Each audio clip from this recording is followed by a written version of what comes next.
إن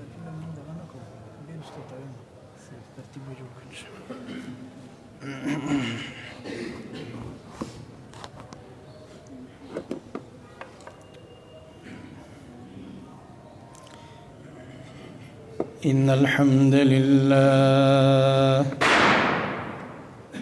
نحمده ونستعينه ونستغفره ونعوذ بالله من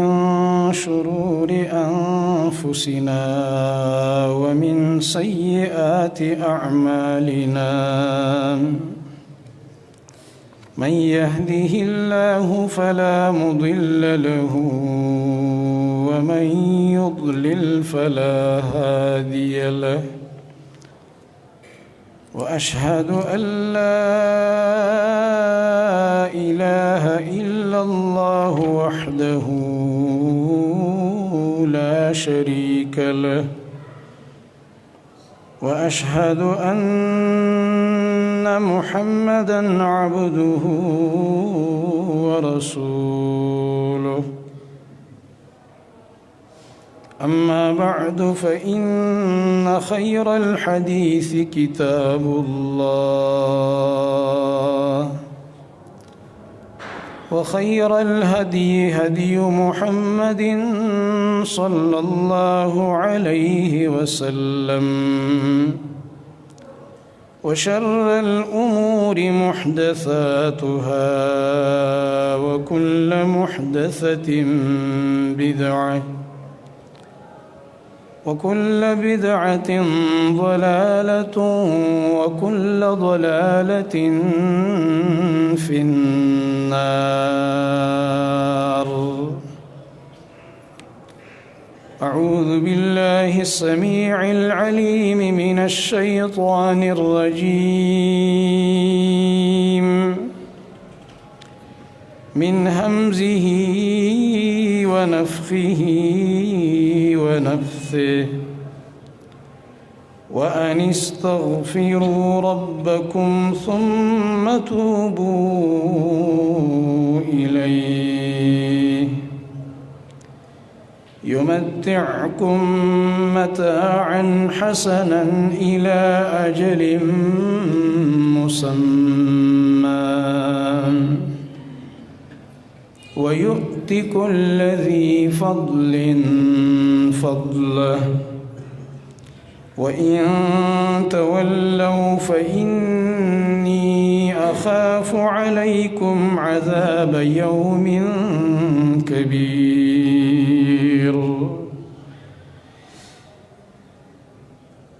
د کورونو د اسلام متعلق یو موضوع موږ روانه کړې وه او الحمدلله د الله رب العالمین احسان او فضل دی دا په موږ باندې زموږ کمال نه دی بلکې دا د الله سبحانه وتعالی فضل دی چې څومره کسان دا موضوع یې اورېدلې دا بیانات د الله په فضل دی ټول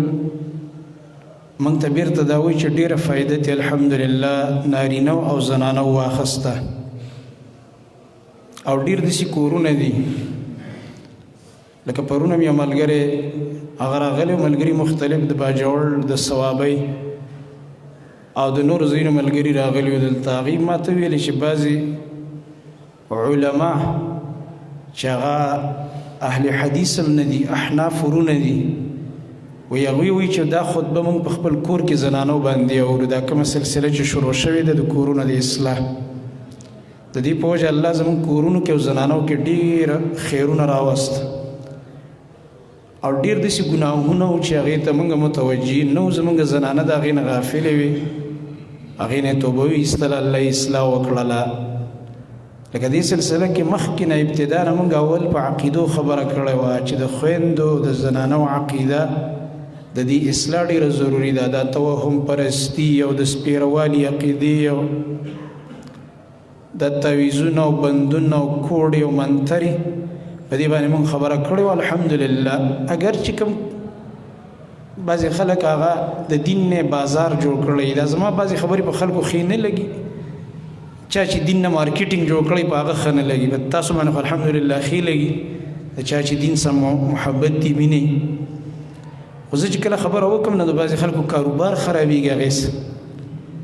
نو هغه کاروبار د خرابېدو د لاسه هغوی بیا موږ پسې بدې ردې وایي لکه موږ دا خبره کړې وه چې ډېر داسې زنانه شته دی چې هغه کوډګرو له ځي کوډګرو له کوډې منترې هغه کوي په خپل خاوند دی کوي په خواښې کوي په کور کې نور افرادو باندې کوي تر دې پورې چې باید کې بدفعلۍ ته هم تیارېږي نو بعضې خلکو دې له وران نه چې اوهو دا خو داسې نه ده دا به ته ړوند دي ځکه ته دې نه نه خبر دې نه ته دا نیټ وګوره ټول ډک دی او دا خو د جادوګر منځ کې مشهوره خبره ده چې ته دې اوس جاهل یې او ته پې خبر نه یې اوس موږ تا له عقل د کوم ځای نه راوړو او دا جهالت چې تا ته په میراث کې رسېدلی دی نو تا له موږ علم د کوم ځای نه راوړو اگر چې بعضې خلک هغه دا ملا وایي چې نه بغیر د دینه لکه دا خو د جادوګرو طریقه ده ما چې کومه خبره تاسو ته کړې وه چې داسې بدفعلۍ نه پکې کوي ظالمان بدبخته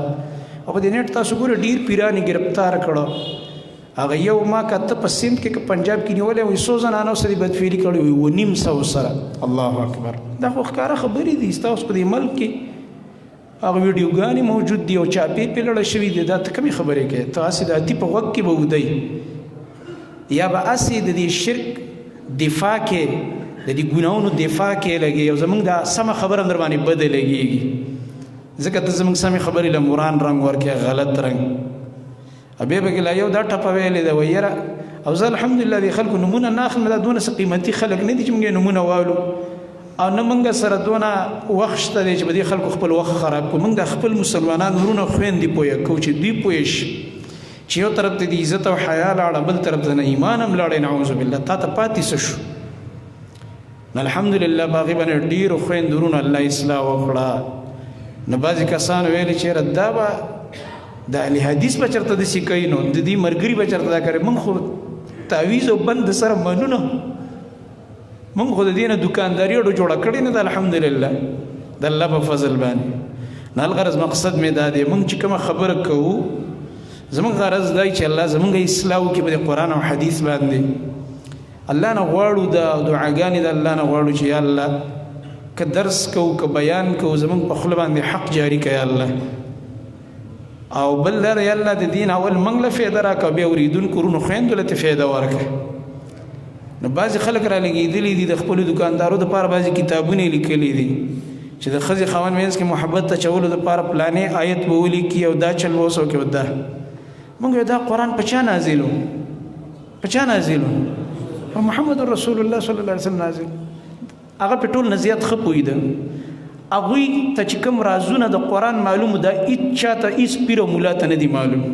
ځکه په هغه نازل په نبي علیه السلام او د نبی علیه السلام زمانه کې د ښځې خاوند اختلافات راغلي که نه دي راغلي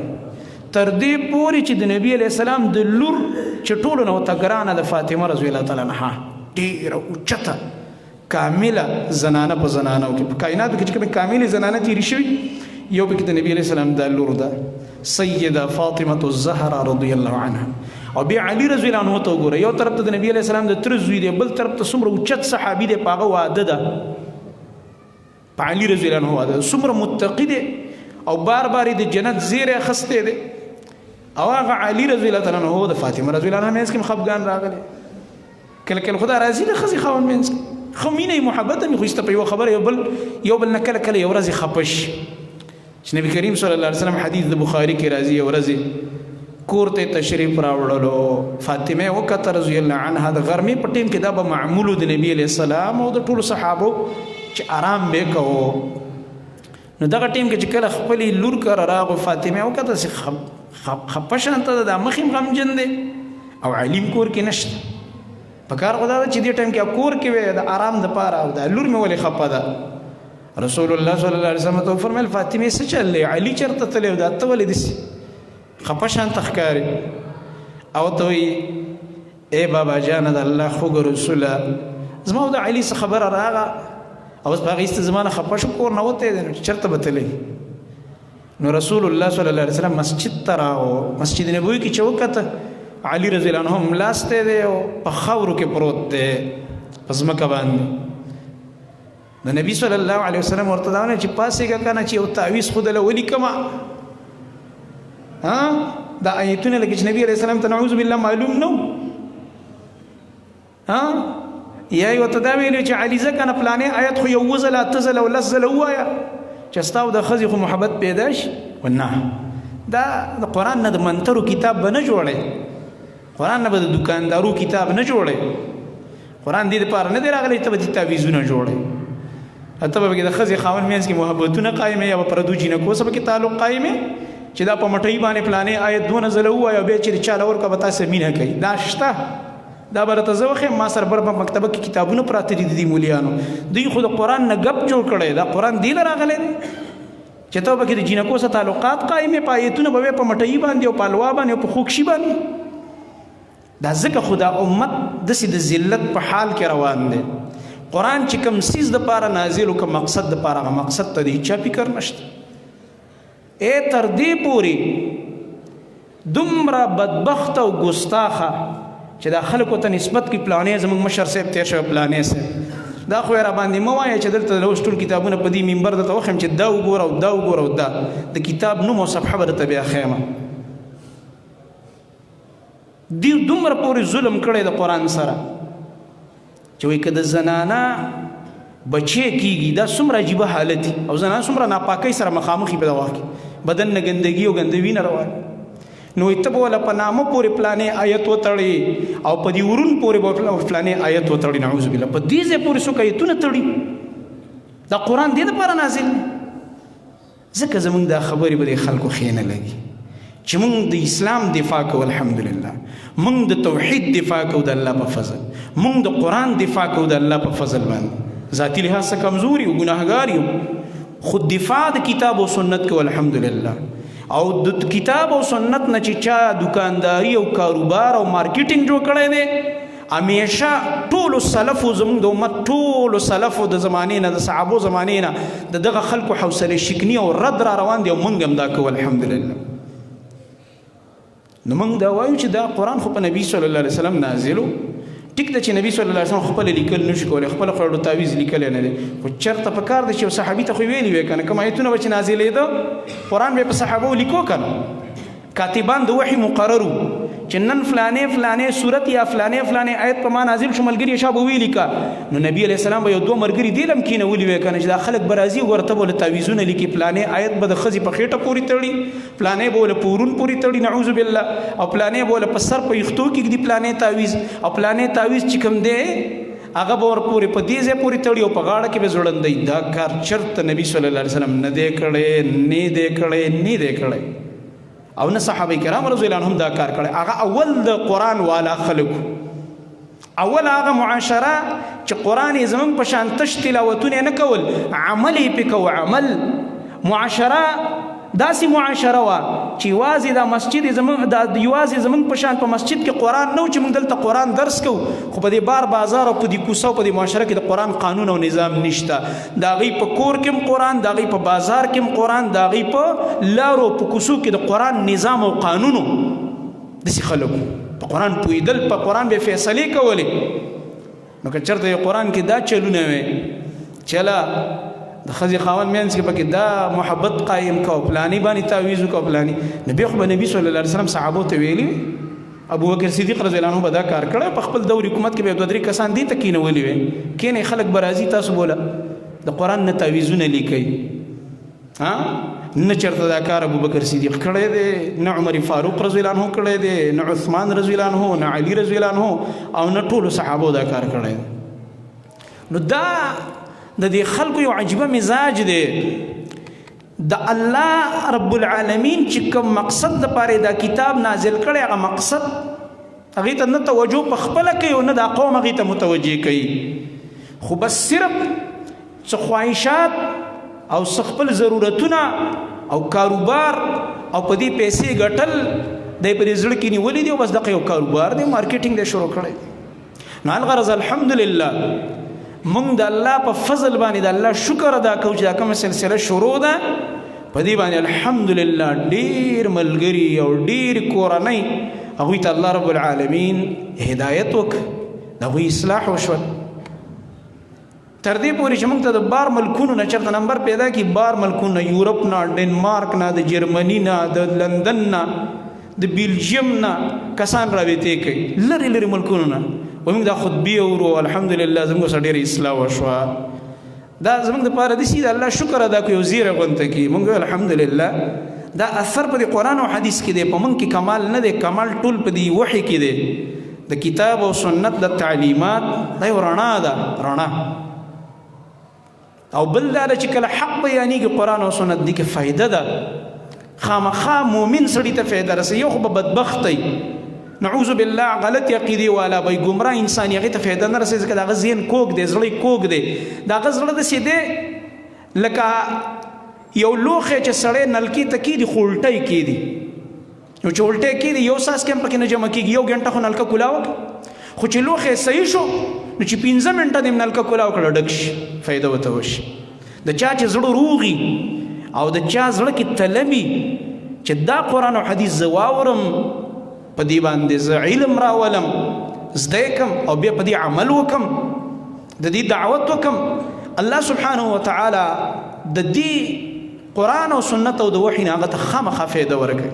او دا الله کتاب او سنت کې قرآن کې دا خبر الله ډیره ذکر کړی، په نبی علیہ السلام په حدیث کې دا خبر ډیره ذکر کړی ده. لکه قرآن کې الله رب العالمین فرمایي فذکر فإن الذکر تنفع المؤمنین. اے نبی نصیحت کوا، وعظ کوا، دا قرآن بیان کا دی ملګرو ته، دی امت ته، ځکه دا نصیحت خامخا مؤمنانو ته فایده ورکوي. قرآن او سنت کې دا اثر دی الحمدلله چې مؤمن انسان ته فایده ورکوي. د دې نه دا معلومه شوه د یرې خبره پکې دا ده په دې آیت کې چې کله قرآن او حدیث بیان شو او په ما او تا کې تبدیلي رانغه، اثر را باندې ونه کړو، نو الله مکه په دې یره پکار ده چې چېرته د ایمان صفت رانه نه وتی. ځکه الله تعالی خو وایي چې دا نصیحت د قرآن او سنت او د وحي دی بیان کړ، نو دا مؤمن له فایده ورکوي. نو چې تا واورېدو فایده دله نه درکوي، بلکې الټه پسې لا پراپیګنډې کې الټا ورپسې لا خان دي، نعوذ بالله. نو په ځان ویرېږه، چېرته په بدبختو کې د الله را پانسئ، په هغه خلکو کې چې هغوی باندې قرآن او حدیث اړو اثر نه کوي او الله ولا په زړه مهر لګولی، حق اوري او بد پې لګي، عمل پې نه کوي او طلب پکې نشته دی د حق د قبلولو.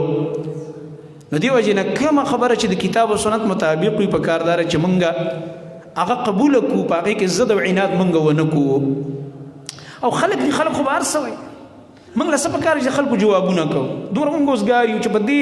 بیکاره خلکو باندې مونږ خپل اوقات او صلاحیتونه ضایع کوو. نو دغه طرف ته التفات اړو کې نه، دغه طرف ته التفات نه دی پکار.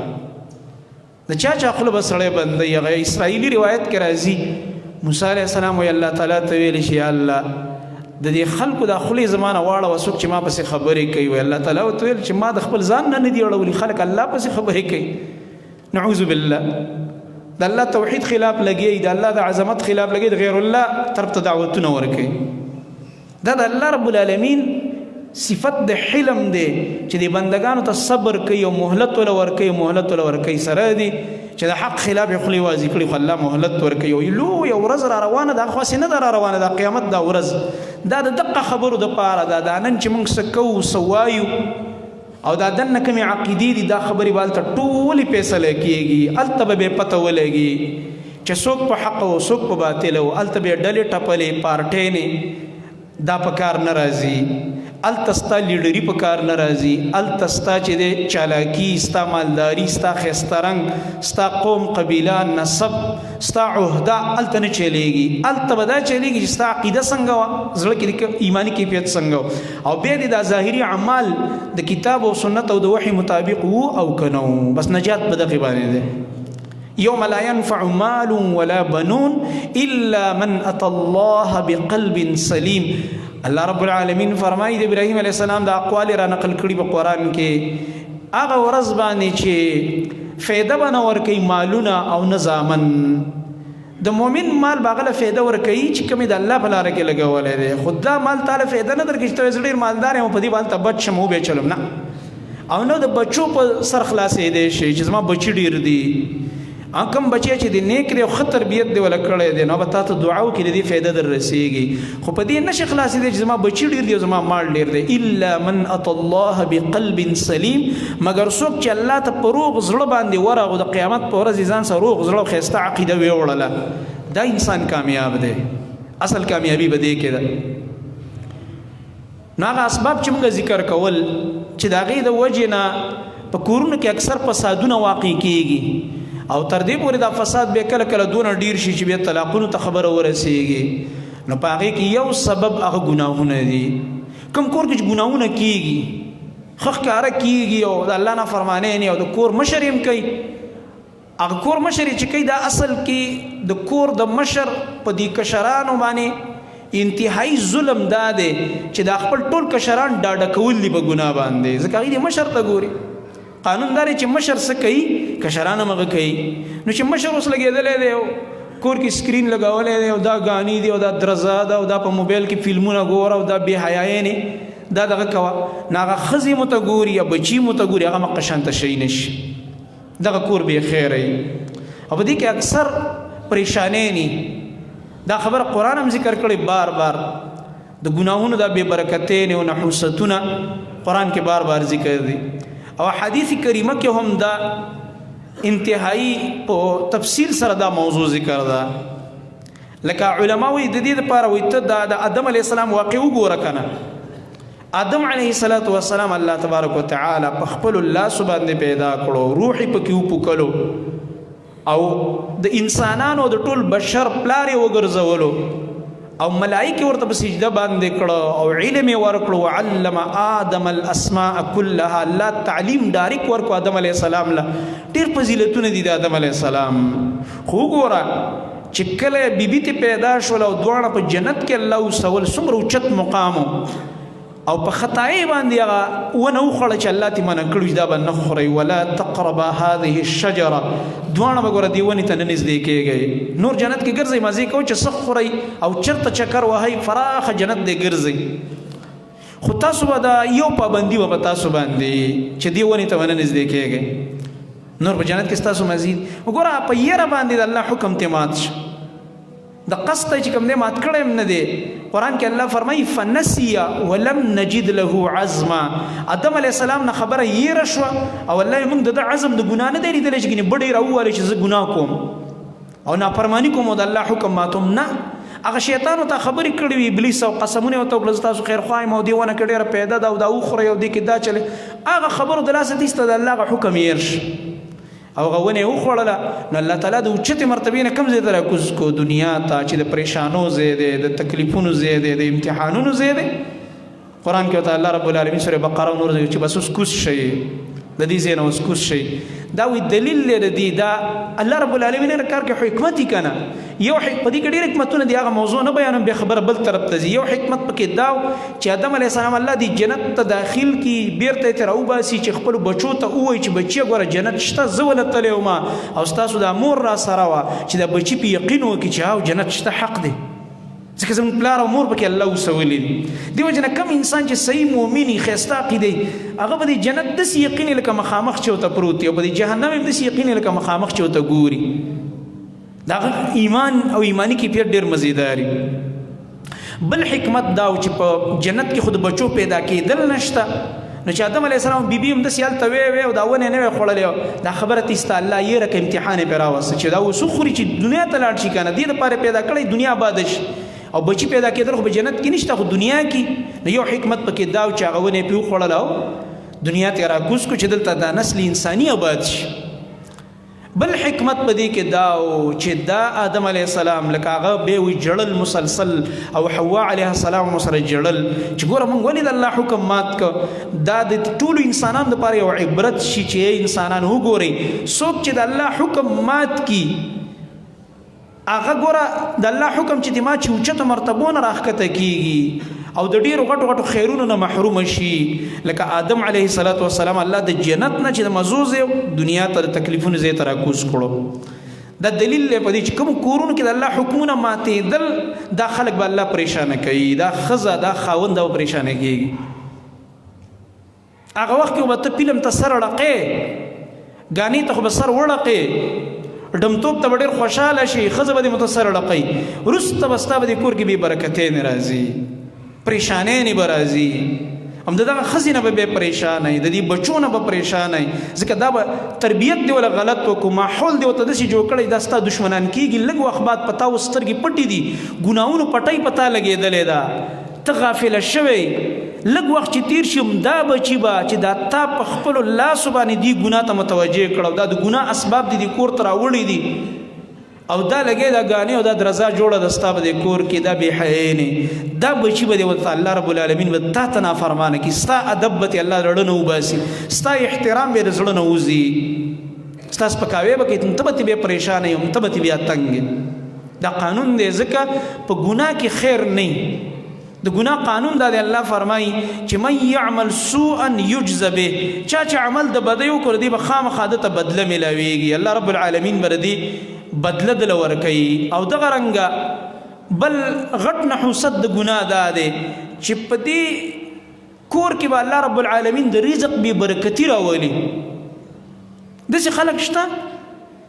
چې هغه ښه ډېرې پیسې ګټي، ښه غټ کاروبارونه کوي،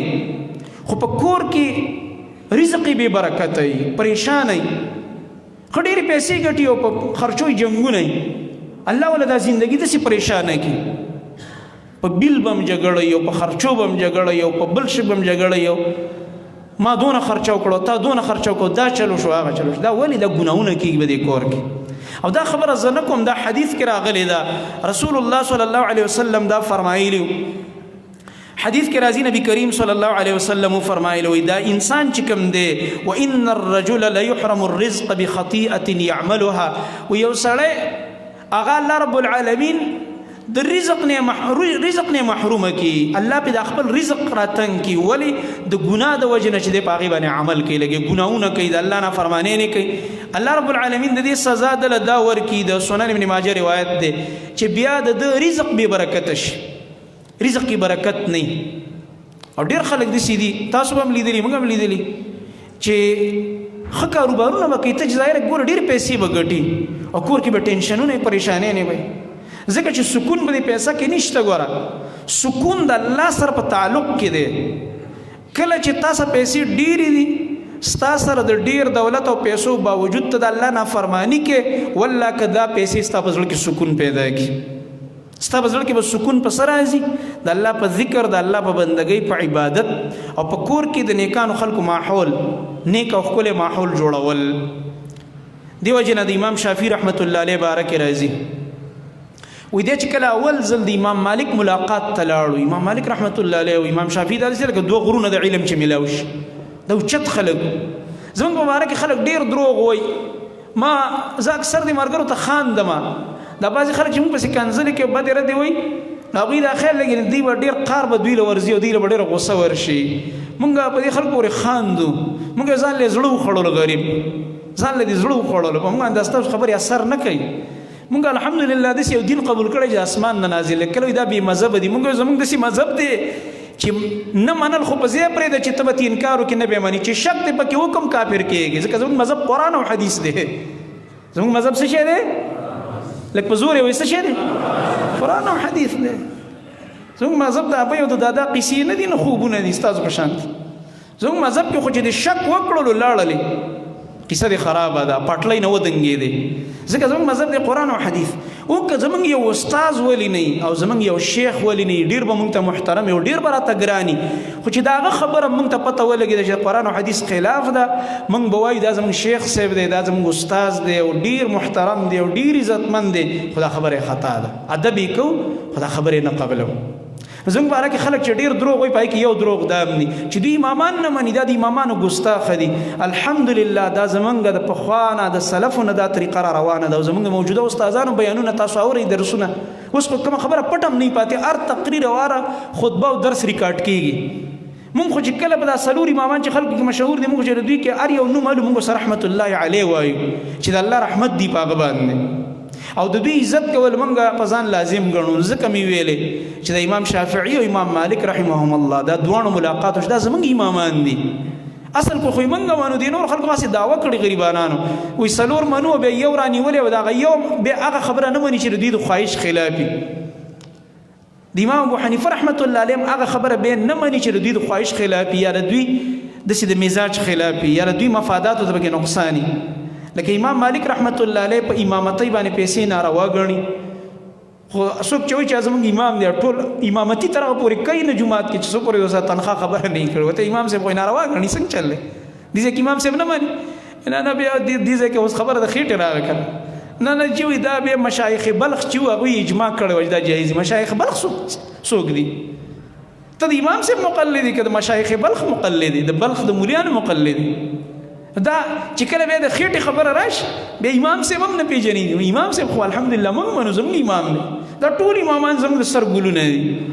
دا ټول امامان موږ ته محترم دي الحمدلله. موږ ورته د الله اولیاء وایو، دا د الله اولیاء دي او ډېر ښکلي ښکلي اقوال دا امت ته رانقل شوي دي اصلاح دپاره. الغرض مقصودي خبره مې دا وه چې کله وایي دا امام مالک رحمت الله علیه سره د امام شافعي ملاقات وشو. جلس الشافعي الى الامام مالک یوما، امام مالک ملاقات لورغه مخې ته کېناستو د امام شافعي رحمت الله علیه. نو چې کله داسې د خبرې ورسره وکړې د امام شافعي رحمت الله علیه سره نو فاعجب به مالک، امام مالک رحمت الله علیه تعجب وکړلو د امام شافعي ته، ځکه ډېر اوچت علم ورسره او ناشنا حافظه وه. نو د دې علم ته امام مالک رحمت الله علیه حیران شو. نو دی امام مالک ورته ویل ان الله قد قذف في قلبك نورا فلا تطفئه بظلمة المعصية. اے محمد ابن ادریسا، اے شافعی سے واورا، یقینا الله سبحانه وتعالى ستا پر زړه کې ورنا درچولې ده، نور د الله درکړې ده علم. خیال کوا دا نور په ګناونو مړ نه کې ګورا، د زړه نورانیت په ګناونو ختمېږي او هغه د ګناونو ډېر نحوستونه دي. موضوع زمونږ دا ده چې کم کور کې ګناونه راتله دي کې بس پیروالی راځي. د ګناونو ډېر نحوستونه علماو ذکر کړي دي. د امام ابن القیم رحمه الله دا مشهور کتاب چې د الداء والدواء متوي او الجواب الکافي متوي، دا یو کس ته تپوس کړی د امام ابن القیم رحمه الله نه چې دا زمونږ دعاګانې ولې نه قبلېږي او دا څه وجه ده، موږ ډېرې دعاګانې غواړو بیا قبولې نه شي. دې باندې ورته تفصیل شروع کړی. نو دا امام مالک رحمت الله دا امام ابن القیم داسې یو شخصیت تیر شوی، خلک وایي که نه د پلاني سا ډېره اوږده ده، وایي سم اوږده سا یې وایي چې مسلې ته به ونښته بیا به وله ټول جوانب هغې به وله چېړل. د امام ابن تیمیه رحمت الله علیه کتابونه سړی وګوري د امام ابن القیم ناشنا علمي تحقیقات دي. نو په دې باندې پوره کتاب یې به یې لیکلی، د یو سوال په جواب باندې. نو بیا رالګېدلی دی چې الله تعالی خو د هر چا دعا قبلوي، خو چې دا نه قبلېږي ټول نقصان په مونږ کې دی. نو بیا شروع شوی دی او ګناهونه یې ذکر کړي، د ګناهونو ضررونه په هغې کې مختلف ضررونه د ګناه ذکر کړي دي. یو ضرر دا دی چې کوم انسان هغه ګناهونه کول الله به علم واخلي، د داسې کس نه به علم رخصتیږي او د هغه کور نه به الله علم رخصتوي چې کوم کور کې ګناهونه او د الله رب العالمین نافرمانۍ نه کېدلې. نو ځکه امام مالک رحمت الله علیه ورته ویل چې ګوره تعالی الله په زړه کې ناشنا نور اچولی دی، ستا خو ناشنا علم دی، عجیبه حافظه الله درکړې ده، دا نور او دا رڼا چېرته په ګناهونو باندې مړه نه کې. و یو ځل د باندې یو ناشنا امتحان راغی. اوس دا خبره موږ ته ډېره سپکه ښکاري لکه په پوزه باندې چې مچ کیني او سیوا الوځي. صرف دومره ګناه د ده نه وشوله د امام شافعي رحمت الله علیه نه. دی خپله وایي زه یو ورځې په لاره روان وم او ما د یو زنانه د ګیټو ته وکتل، د خپو دا ګیټۍ مې پړ کې دې ته مې خالي وکتل. زموږ خلک ورته سم پورې را پورې وځي او دا مو ته ګناه نه ښکاري. پردی لور خور را روانه، دا به د چا عزت وي او ته ورته داسې ګورې. نو ته په خپله سوچ وکړه چې ستا د کور زنانه یو څوک ته داسې ګوري څنګه خفه کېږي په خپل عزت. نو دا مؤمنان خو د یو بل ورونه خویندې دي، په کار ده چې د بل عزت هم ته په دروند نظر وګورې، احترام وکړې. پردی زنانه چې د هغې ته په سپک نظر باندې مه ګوره. وایي صرف دومره کار وشلو او په دې کار باندې زما په حافظه کې فرق راغی. ته وګورې امام شافعي رحمت الله علیه صرف په دې کار حافظه کې مې فرق راغی. ما چې دا رانه څه کار وشول عجیب و. زمونږ خواله راشه دا شی زمونږ جب کې پروت دی، والله چې دې کې کم ګناهونه کېږي دا سترګې موږ څونه راخلاصي کړي دي. دا غټ امتحان دی، غټ امتحان، لوی ازمایش کې موږ پراته یو. زه وایم اصل متقي هغه دی پرهیزګاره چې دا شی اوس جب کې دی یا لاس کې دی د دې مخې ته متقي شي. او په ځان له کمره کې تناسته به ته متقی شي او د دې د بې حیايون او د ګندونو نه ځان وساتې. چېرته د علماو بیان یا څه ځکه داسې ضرورتونه اوس راپېښ شوي چې د هغې دپاره به هم دا موبایل ساتي اوس کاروباري ملګري یا داسې په دې باندې اوس کاروبارونه هم کېږي نور غټ دغه. خو چې ته په دې کې د ګناه نه ځان بچ کې دا اصل تقوا ده، امتحان دی که نه. او امام شافعي رحمت الله علیه صرف د زنانه هغه خپو هغه ګیټو ته وکتل، وایي زه بیا لاړم خپل استاذ له ما ورته شکایت وکړلو امام وکیع بن الجراح رحمت الله علیه ته چې زما حافظه کې فرق راغو. مخکې به چې ما کتاب وکتو یو خبره به مې د استاد واورېدله ډایرکټ به زما په زړه کې ناسته وه. نو په دې کې ما ته استاد ویلې وایي چې ما ورته شکایت وکړو بیا دا اشعارو کې دا خبره امام شافعي رحمت الله علیه کړې ده. د الله رب العالمین ډېر ناشنا حافظه هم ورکړې وه، د اشعارو کې ډېر ناشنا عبرتونه پراته دي. یو کتاب هم دی دیوان الشافعي، هغې کې ډېر ناشنا د عبرت اشعار د ویلي. نو دا خبره هم په شعر کې کړي شکوت الى وکیع سوء حفظي فارشدني الى ترك المعاصي لأن العلم نور من إله ونور الله لا يعطى لعاصي. ولما شكوت إلى وكيع سوء حفظي شکایت مې وکړو خپل استاذ وکیع بن الجراح ته چې حافظه مې کمزوره شوه. داسې چل وشه چې د علم خبره ایمان اوس یریږي داسې راته مخکې په شان نه یادېږي. دا څه وجه وایي فارشدني یا نورو نسخو کې فاوصاني الى ترک المعاصي، وایي ما ته ویل ګناهونه پرېږده چې کله دې ګناهونه پرېښوده الله به تعالی ناشنا علم درکړي، حافظه به دې قوي مزیداره وي، علم خبرې به ته ښه یادېږي. او بیا وفرمایل لأن العلم نور من إله، ځکه دا علم د الله له طرف نه یو نور او رڼا ده. ونور الله لا يعطى لعاصي، او د الله نور او رڼا ګناهګارو ته نه ورکول کېږي چې څوک د الله حکمونه ماتوي، د الله نافرماني نه کوي، د نبی صلی الله علیه وسلم سنت ماتوي، دې خلکو له الله د علم نور نه ورکوي. هسې به مطالعې کې او خبرې به راته ډېرې یادي. یو علم دی یو معلومات دي. کله کله بعضې سړي ته معلومات ډېري خو علم ورسره نه وي. اصل کمال د علم دی، علم دې ته وایي چې ته قرآن او سنت زده کړي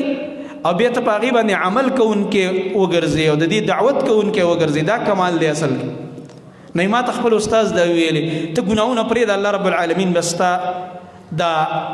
حافظه به دې مزیداره شي. دغه رنګه د احادیثو کې د ګناهونو چې کوم نحوستونه ذکر دي په هغې کې یو دا ده چې نیکۍ د انسان بربادوي والعیاذ بالله. او دا ډېر د یرې حدیث دی، تاسو بار بار مخکې مې اورېدلی دی، د سنن ابن ماجه د ثوبان رضی الله عنه روایت دی. خاص کر هغه کسان چې هغه په ځان له ځای کې ګناه کوي، د ذنوب الخلوات چې کوم دی دا د ځان له مجلس ګناه چې تا سره څوک نشته او په ځان له ځای کې او بیا ته شیطان د رازړور کې چې مړه دلته خو څوک نشته دی، دا انسان ډیر هلاکوي. دیو جنا کوم انسان چې د خلواتو د ځان له مجلسونو د ګناه نه بچ دی اوچتو مراتبو ته رسېږي، دعای قبلېږي، زړه کې نورانیت راځي، اعمال قبلېږي. غټ کمال دا دی چې په ځان له ځای کې د ګناه نه دې ځان وساتلو، اعمال به دې قبلېږي. او چې په ځان له ځای کې په ګناه باندې نیغ ورتللې او د الله نه دې حیا نه کوله، نعوذ بالله، اعمال به دې برباد شي. دا غټ نحوست دی. رسول الله صلی الله علیه وسلم دا خبره ذکر کړې و. ثوبان رضی الله عنه فرمایل د الله نبی موږ ته یو ځلې دا خبره ذکر کړه، وی فرمایل لاعلمن اقواما، زه داسې کسان پیژنم من امتي، زما د امت دي، مؤمنان دي، او یأتون یوم القیامت، د قیامت په ورځ به دا را رواني او ځان سره راوړي بحسنات امثال جبال تهامه، د تهامې د غر عمره غټ غټ اعمال او نیکی به ځان سره راوړي. ناشنا خبره دا ده، د الله نبی فرمایي زما امت دی او د قیامت په ورځ به په حسنات او په نیکو را رواني چې دای ذکر دی، دای تلاوت دی، دای د جمع منځونه دي، دای عمرې دي، دای حج دی، دای زکات صدقه ذکرونه دي، داس اعمال کړي دي. او داسې اعمال یې نه دي کړي چې واړه واړه، د تهامې د غر عمره غټ غټ اعمال یې کړي دي. او بل روایت کې ورسره الله دام راځي چې داسې اعمال چې بیضاء تک سپین سپین اعمال دي، سپین اعمال کې اشاره اخلاص ته ده، ښه اخلاص سره اعمال کړي دي او اخلاص سره عمل خو قبلېږي. خو عجیبه خبره دا ده فجعلها الله عز وجل هباء منثورا، دا سپین او ښایسته اعمال او دا د غرونو عمره غټ غټ عملونه بوله الله دوړه کې وابېلو. دا خبره ډېره خطرناکه ده. دا حدیث د مایوسۍ دپاره نه چې موږ مایوسه شو، خو تحذیر او یره پکې پرته ده چې موږ احتیاط وکړو په ګناه په باب کې. د ګناه موږ ته وړوکی شی ښکاري، دا وړوکی شی نه دی. الله به اعمال برباد کړي. صحابه کرام په دې خبره سخت ویرېدل. ثوبان رضی الله عنه عرض وکړو یا رسول الله صفهم لنا، اے د الله رسول دا کسانو صفت مونږ ته بیان کړه، دا مونږ ته واضح کړه دا کم خلق دي، الله نکون منهم ونحن لا نعلم، اسینه مونږ په دې کې چرته داخل نشو چې مونږ سره دا کار وشي، په خپل اعمالو ډاډه او اعمال کوو، قیامت پر ورځ نعوذ بالله غرور عمر عملونه خو ختم شي لکه دوله چې والوځي او بس ارسه ختم شي. اې د الله رسول موږ ته دا کسان بیان کا دې لپاره چې موږ ته ځان وساتو چرته په دوی کې موږ حساب نشو. رسول الله صلی الله علیه وسلم فرمایل اما انهم اخوانکم ومن جلدتکم، دا کسان چې کوم دي دا ستاسو ورونه دي مسلمانان، او ستاسو د قومونو د نسبونو نه دي، ستاسو ملګري دي. او بیا او فرمایل دا هغه خلق دي ويأخذون من الليل كما تأخذون، ناشنا خبره د شپې تهجد گزار دي. عجیبه خبره بګی دا د شپې داسې عبادت کې لکه تاسو چې کوئ، د شپې تهجد هم د ځان سره راوړی دي، او دا تهجد عبادت چې دی دا د خواهش خلاف دی، او کم عبادت چې د خواهش خلاف پای کې ډیر وشي دی دا ډیر اوچت عملی، الله تعالی په ډیر خوشحالېږي. په نفلي منځونو کې ځکه د تهجد اجر ډیر دی. او دې موسم ته دا جمع بچ راتلو صحابه به دې ته ډیر خوشحالېده، دې ته به مرحبا ویله چې دا خو ښه دی چې دا جمع بیا راغی. شپې اوږدې شولې قیام به پکې کوو، تهجد به کوو، او ورځې لنډې دي روجې پکې نیول اسانه شو، کمزور انسان هم نیولی شي، زنانې هم نیولی شي. داسې موسمونه نه به ګوره هغوی دا فایدې اخیستلې، زموږ پکې سره نیکۍ ته دغه توجه نه ځي دې خبرې ته. حسن بصري رحمت الله علیه ته یو کس راغی، دا حدیث اول کامل که، دا حدیث به اول پوره کم، بیا به د هغه قول پیش کړ. نو نبی صلی الله علیه وسلم فرمایل دا هغه خلق دی چې ستاسو ورونه دي، مسلمانان دي، نیک اعمال کړي تر دې پورې چې تهجد کوي د شپې، خو دا عمل په صبر باندې دا دونه غټ غټ عملونه هغه دا د ولکنهم اقوام اذا خلوا بمحارم الله انتهكوها. الله اکبر. دا هغه کسان دي چې کله د الله په حرامو کارونو په ګناه باندې دوی ځان لشوي، دی وخت خاصم څوک نه خبرو ډایرکټ په ورشي، بیا ته حرام نه ښکاري، ګناه ته ګناه نه ښکاري. دا هغه خلک دي چې په ځان له ځایونو کې په ګناهونو زړه ورشوي دي، د دې به الله اعمال برباد کړي د قیامت په ورځ باندې، د دوړي په شان ته به والوځي والعیاذ بالله. دی وجه نه امام ابن تیمیه رحمت الله علیه ځکه دا خبره ذکر کړې وه، وایي که انسان دا غواړي چې زما آخري خاتمه ښایسته شي او الله رب العالمین زما خاتمه مزیداره کړي، وایي دا دې راولګېږي خپل خلوات دې مزیدار کړي، د خلکو په مخ کې یوازې مه نیک کېږه چې خلکو په مخ کې ته ښه سړی ځان نه جوړ کړې، متقي او پرهیزګار زه ښه سړی یم، نه چې د خلکو په مخ کې څنګه یې چې په ځان له ځای کې د دې نه زیات متقي، په ځان له ځای کې سړی د ګناه نه ځان وساتي، د خلکو د سترګو نه د حیا درځي، د دې نه زیاته حیا د الله نه وکړي. وایي الله رب العالمین به ستا آخري خاتمه مزیداره کړي، ښکلې خاتمه به درته در نصیب شي. او نور د ګناهونو ډېر اضرار هغه علماو ذکر کړی دی، په هغې کې یو ضرر هغه دا دی چې انسان د عبادت نه محرومه کېږي، عبادات به درته نه نصیب کېږي. لکه دا د جمعې اوږدې شپې دي، یو سړی ماسخوتن اوده شي او سهار پورې دې سره 2 رکعات هم پکې ونه کړي. الله دې موږ ټول له توفیق راکړي چې عبادات وکړو. که نه نو سړی وګوري دې ته چې په اوړي کې روجې راشي او مختصر شپې، او په هغې کې موږ الحمدلله قیام هم وکړو په هغه رمضان کې، شپې پکې سړی عبادت هم وکړي، بیا هم ښه د ورځې روجه هم لا نیسي، د ورځې مشقت یې د شپې وي. ولې موسم داسې جوړي، شوق دي، په دې ورځ کې زموږ شوقونه ختم شي. عجیبه دا ده کله چې د یو عمل ته نیت ونه کړلو، الله دې به توفیق هم نه درکوي چې تا ته هغسې ګپ ښکاري. نو د دې دغه د لاسه د ګناهونو د لاسه انسان د شپې د قیام نه او د عباداتو نه محرومه کېږي. حسن بصري رحمت الله علیه ته یو کس راغی، یا ابا سعید، دا د هغه اسم کنیت ابو سعید صاحب یو تپوس کو، هغه تپوس دا دی چې انی ابیت معافا، زه چې شپه تېروم نو ښه بلکل ټیک ټاک یم، څه بیماري هم صحت مې هم ښه برابر، یو سړی د شپې نشي راپاڅېدی، زه بیمار دی، هډوکي خوږېږي، تبې نیولی دی، نو زه نشي راپاڅېدلی. یو سړی ټیک ټاک دی، بیا هم ټوله شپه په دې تېره شوه او دا سهاره پورې راپانسېده، د الله عبادت دی په ځان ویرېږي چې الله ماله توفیق رانه کړو، الله محرومه کړم. او دا په ما کې ګناه ده بل څه نه ده. ټوله ورځ په تا تېره شوه سهار نه ماسخوتن پورې تا قرآن راوانه خسته تا قرآن تلاوت ونه که په ځان وویرېږه دا دومره ګناهونه در کې موجود دي چې الله دا نه غواړي چې ته د هغه کتاب په لاس کې راواخلې. ټوله ورځ تېره شي سهار نه ماسخوتن پورې 2 رکعته نفل دې ونه کړه په ځان وویرېږه ماسخوتن له وجاړه الله ته. موږ له یره پکار ده دا خبره اول ځان ته کوم چې دا ولې دا دومره ورځ په ما تېره شوه 2 رکعته نفل هم ما ونه کړه. عجیبه خبره ده د دې توفیق هم ما ته میلاو نه شي. دا بل څه وجه نه ده زما خپل نقصان دی په موږ کې ګناه ده. وایي زه ګوره ټیک ټاک یم ماسخوتن نه او احب قیام الليل او قیام الليل مې سخت خوښ دی تهجد مې خوښ دی زه چې د شپې تهجد به کوم او ځان له اوبه هم تیارې کړم د ماسخوتن نه چېرې دا اوبه دي زه به بېګا راپاڅېږم د شپې به یو ټایم راپاسم په دې به اودس کوم بیا به الله ته ودرېږم. خو د دې باوجود فما بالي لا اقومو څه وجه ده چې بیا زه راپانسېږم او سهار شي په ما باندې او زه تهجد ونه کړم چې دا څه وجه ده چې توفیق ما ته نه میلاویږي. حسن بصري رحمت الله علیه ورته وفرمایل ذنوبک قیدتک خپلو ګناهونو قید کړی د ګناهونو زنځیرونه در کې پراته دي د ګناهونو بیړۍ در کې پرتې دي ته ګناهونه پرېږده ته به یې ګوره چې تر شپې راپاسېږي که نه راپاسېږي. دې وجه نه کم خلک چې ګډوډو خلکو سره کښېني غلطو خلکو سره تعلقات دي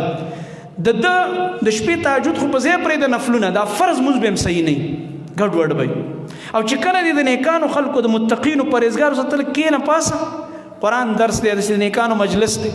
الله رب العالمین به ستا زړه کې یو رڼا راولي د هغې د وجې نه به بیا تا ته توفیق میلاویږي د عبادت او د الله د بندګۍ. د ګناهونو اثر وي د ګناهونو نحوست وي په انسان باندې سپېروالی. دغه رنګه حسن بصري رحمت الله علیه دام فرمایلی و ان الرجل لیذنب الذنب یو انسان کله کله یو ګناه وکړي دی وایي چې مړه دا خو څه دونه غټه خبره نه ده او د دې یو ګناه د لاسه وایي دی د قیام اللیل او د شپې د تهجد نه الله محرومه کړي. سفیان ثوري رحمت الله علیه فرمایلی وی ما نه یو ګناه وشول او 15 میاشتې زما نه تهجد قضا شو پاتې شو 15 میاشتې و بیا تهجد ته راپانسېدم. ما له الله رب العالمین دا سزا راکړله. خلکو به ځان جایزه اخیستله ځان ته به یې سوچ کو چې ولې زه نیکي نه کوم ولې په دې عبادت کې نه استعمالېږم. او موږ یې مړه څه فرض خو نه دی یاره نفل لمونځ دی نو دومره موږ زړور یو ښه موږ دونه زړور یو چې هغه خپل غفلت ختمولو ته تیار نه یو او نه الله نه غواړو چې الله دا څه وجه ده چې ما ته د نیکۍ توفیق نه میلاویږي دا غفلت مې ولې نه ختمېږي.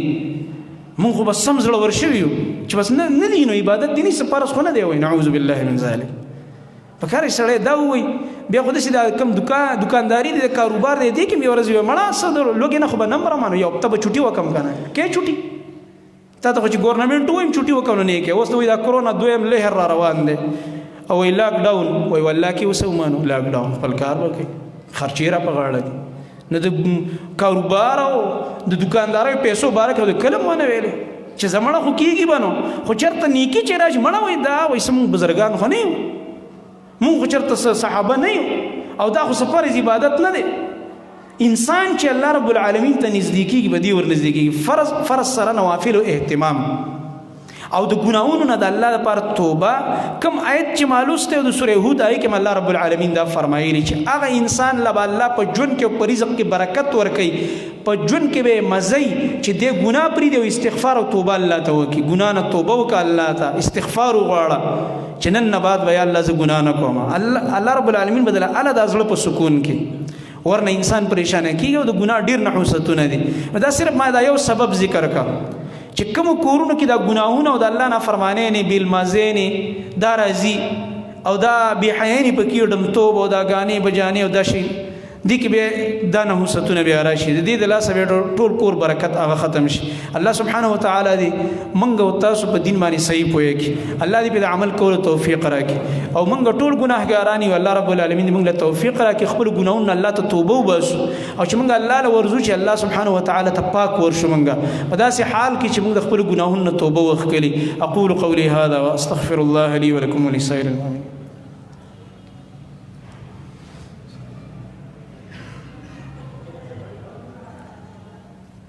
إن الحمد لله نحمده ونستعينه ونستغفره ونعوذ بالله من شرور أنفسنا ومن سيئات أعمالنا من يهده الله فلا مضل له ومن يضلل فلا هادي له وأشهد أن لا إله إلا الله وحده لا شريك له وأشهد أن محمدا عبده ورسوله صلى الله تعالى عليه وعلى آله وصحبه أجمعين. أما بعد فأعوذ بالله السميع العليم من الشيطان الرجيم من همزه ونفخه ونفثه. لقد كان لكم في رسول الله أسوة حسنة لمن كان يرجو الله واليوم الآخر وذكر الله كثيرا. د سبا افتی ورځ دا د لزاک روډ باندې د حدیبیه ماډل سکول ته ویل ډاکټر ذاکر شاه صاحب سکول له پاره کې سبا علماء کرام مشایخ هغه راځي او د 2:30 بجو نه پروګرام دی تر د ماښام پورې پای کې زموږ کوم د مقامی مشایخ کرام دي علما دا به بیانات کې ان شاء الله تعالی او د مرکزی جمعیت الحدیث چې کوم مرکزی امیر دی پروفیسر سینیټر علامه ساجد میر صاحب حفظه الله هغه به هم راځي بیان به کوي. تحفظ شعائر اسلام کانفرنس په نوم باندې پروګرام دی. نو چې کوم مشایخ دلته زموږ مشران علما ټول شیخ عبدالعزیز صاحب او دغه رنګ د نور مشایخ کرام هغه به راځي بیانات وکړي. نو کوم ملګري چې هغه فارغي سبا ماسپخین مزنباد دغه پروګرام کې شرکت وکړي د علماو بیانات او د پروګرامونو کې شرکت دي کې ډیر خیر وي او دا د انسان په علم کې او په عمل کې انقلاب د دې د وجه ناراضي. نو د عمل په نیت باندې ان شاء الله مونږ لاړ شو د اصلاح په نیت باندې په دغه پروګرام کې شرکت وکړو. صفونه برابر کړئ.